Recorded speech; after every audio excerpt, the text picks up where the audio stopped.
What's going on, guys? Buzz back here again for another match review. Roma 2, Inter 2. On my life, this man is coaching against us.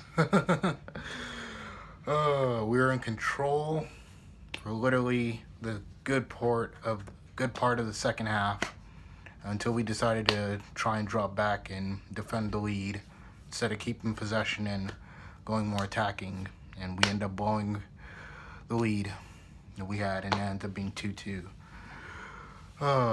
So this match, a lot of controversy, a lot of good battles. Lukaku versus Chris Smalling, which was a pretty good matchup. A lot of chances created, but not being clinical enough, and some players not playing up to scratch, and also some wonder goals scored. Hakimi in incredible form. But yeah, let's get down to it. So this saw us basically start with our strongest lineup again. A midfield three of Barella, Brozovic, and Vidal, with Hakimi on the right, Darmian on the left. Lukaku started this one. He was rested on the bench for Sampdoria midweek. He starts in the lineup against Roma.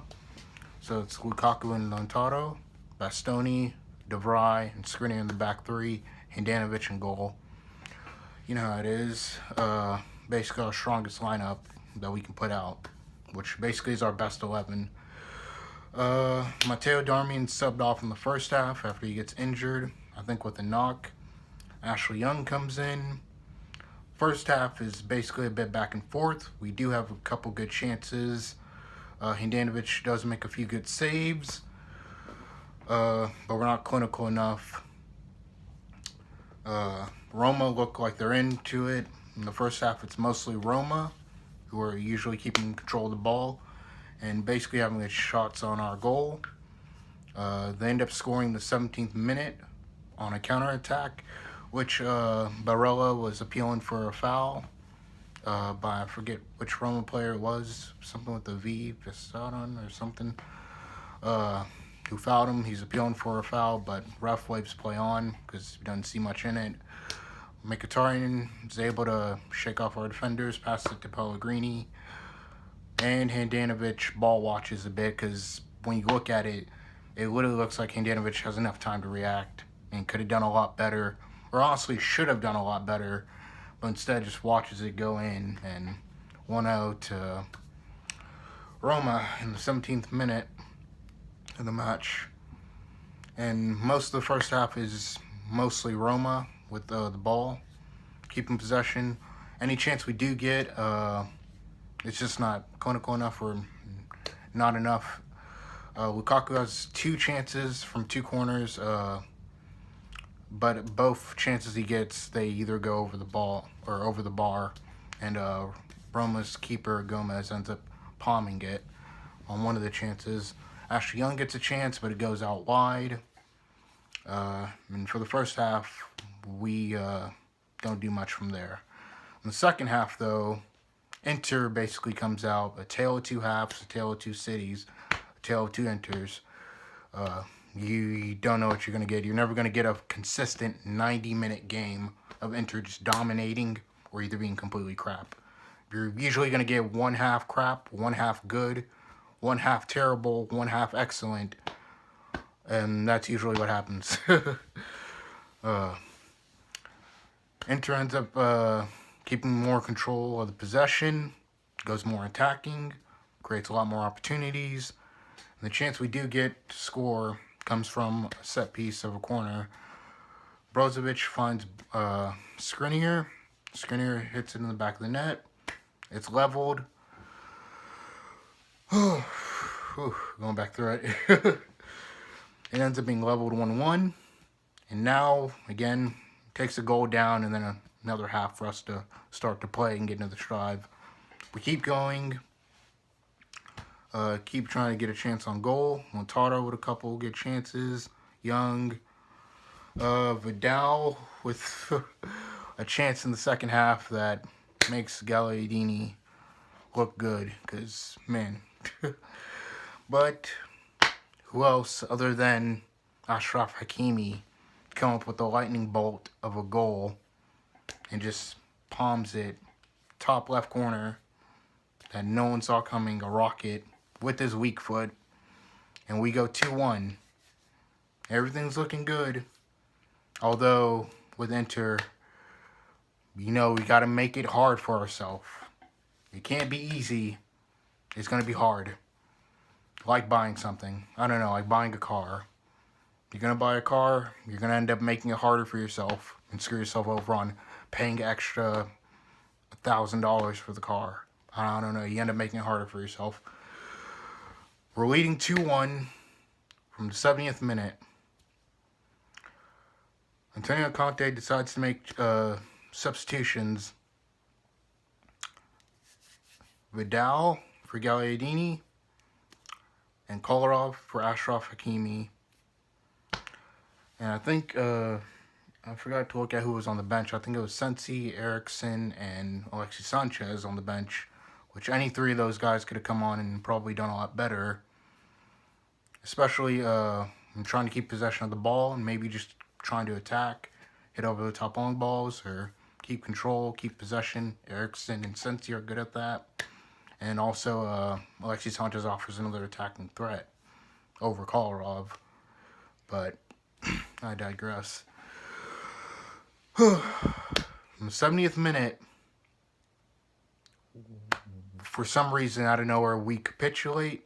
Not in the sense where you just start letting in goal after goal, but we just can't keep control, can't keep possession. From the 70th minute, Roma is literally on it. Any chance they get, breakaway on a counter, they can do it. Anytime they can get a cross in, they try. There's a scramble up in the box. Chris Smalling tries to shoot it. Handanovic is able to save it. Cristiani has a shot on goal. Handanovic saves it. Not until around the 83rd minute, when I think, I forgot who it is, someone crosses the ball in. After, I think, 3 or 4 chances of crosses and passes into our box that we have cleared and saved, Milan Skriniar goes down enough to make a good save on a shot and blocks it.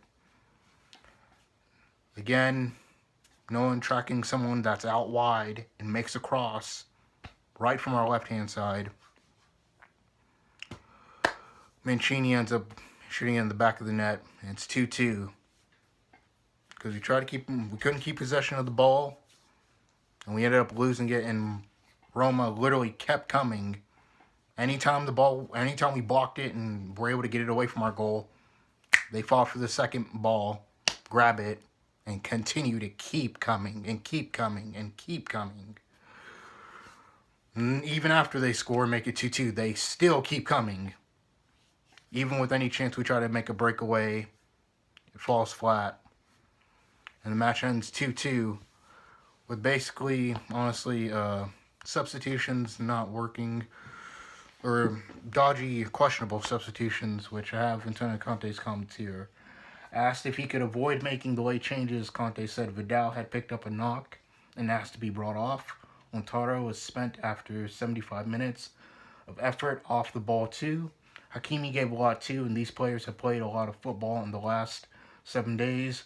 We have a squad that's big enough to make good changes, so it's normal to look at the bench. He added Vidal performed really well.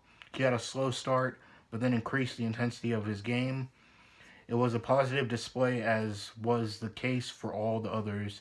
He came off due to physical problem. A chance to make it 3-1. He ends up tripping over the ball, or ends up tripping and missing, or basically misses and doesn't do much with it. A chance for us to try to keep possession of the ball. You have quality on the bench. You got Sensi. You got Eriksson, who reports are saying he wants to go, or they're trying to offload him. You might as well bring him on, get him some game time, get him some fresh legs, and get him out. You got Sanchez on the bench, as well as also looking to what's upcoming midweek. Coppa Italia, we have a match against Fiorentina. You can start enough of these players, give a lot of the first team a rest, You can bring on D'Ambrosio. You can bring on a lot of these players for midweek. You don't have to start any of the first teamers who started today. But that's not what happens. Ugh. Late changes, as well as tactics of sitting back, trying to keep possession of the ball, especially when we're trying to sit deep and control a lead, especially with this team. That doesn't work. We tried this again. There are examples of it last season, examples of it this season, Lazio being one, Madrid in the Champions League being one, where I think it was Rodrigo ends up making it 3-2, and we end up losing the game.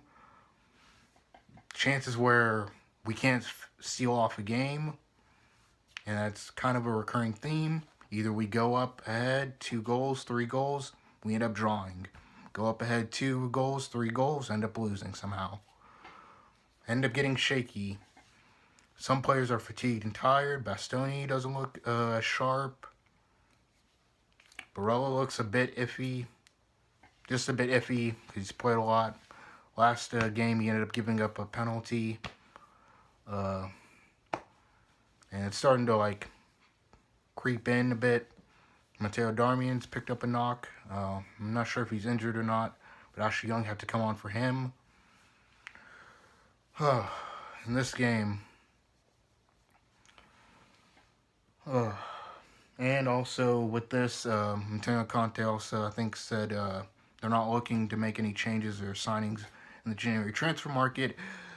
That's not an option or a thing Inter fans will accept. We need a backup goalkeeper, which we can handle that in the summer. A quality left back. Perisic ain't working. Ashley Young's looking a bit dodgy. Matteo Darmian, I don't know. Kolarov, don't know what's going to go on there. We need a good left back. There were a lot on the market in the summer. I don't know why we didn't go for any. Well, we went for Kolarov and Darmian, so. But a quality left back, if Antonio Conte is to stay, or whatever the decision is, position-wise, what we need, a good midfielder, someone like DePaul. If Eriksen's not playing, if Sensi can't play because he's fragile, if Sanchez can't play, or play the Trenccaista role, play the playmaker role, get somebody who can, or somebody that's good on the ball.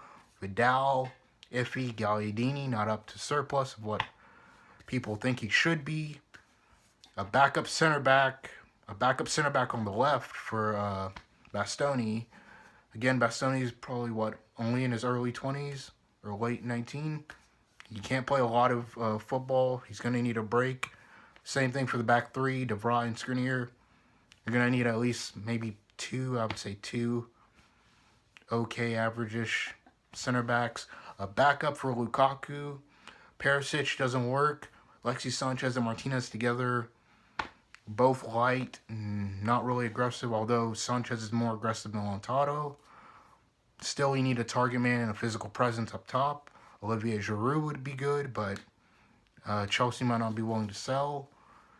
These are positions that are going to be needing filling. Goalkeeper, striker, midfielder, defense, somebody in defense that's good, not just okay.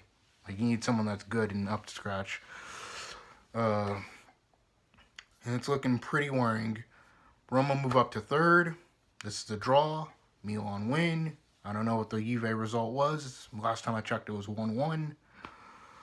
But going in, seeing as I think we still have... This isn't our 19th game played. I think our 19th game will be Udinese or Juventus. But we still have a lot of football to play, as well as the Coppa Italia competition we're in as well. But you can't be doing shaky stuff like this. You can't be trying to see off leads like this. Again, too, you don't learn your lesson. Lazio, it happened. Lazio, again, grew into form, came at us. Madrid knew that they could go at us with the quality they had. But the fact we started to sit back and not try as much, allowing Madrid to score and knock us out or give us a loss. Moving forward, I don't know. Conte's going to have to change it. The board's going to have to figure out something. Sell somebody, loan somebody, something. Bring in a player, something. Or if you're not going to loan off, go ahead and start getting a list ready for the summer. If we're not going to buy anybody this transfer window, some people said they want Conte gone. If you can make a suggestion on who to bring in, somebody said Conte gone. That's not going to happen until the end of the season, depending on where we finish. But yeah, that's been the match review for AS Roma 2, Inter 2, as well as controversy as well. Hakimi's strike was really good, but it wasn't enough to save us. And we only have ourselves to blame. And it's exactly what we get. Trying to sit back and defend, and you win stupid prizes like a draw. So, leave your thoughts down below of what you thought of the match. Leave a like, comment, and subscribe, and I'm out. And I'll catch you guys on the next week's game. I won't be able to cover a Coppa Italia match against Fiorentina, but I'll be able to cover next week's match. So I'll see you guys then. Ciao.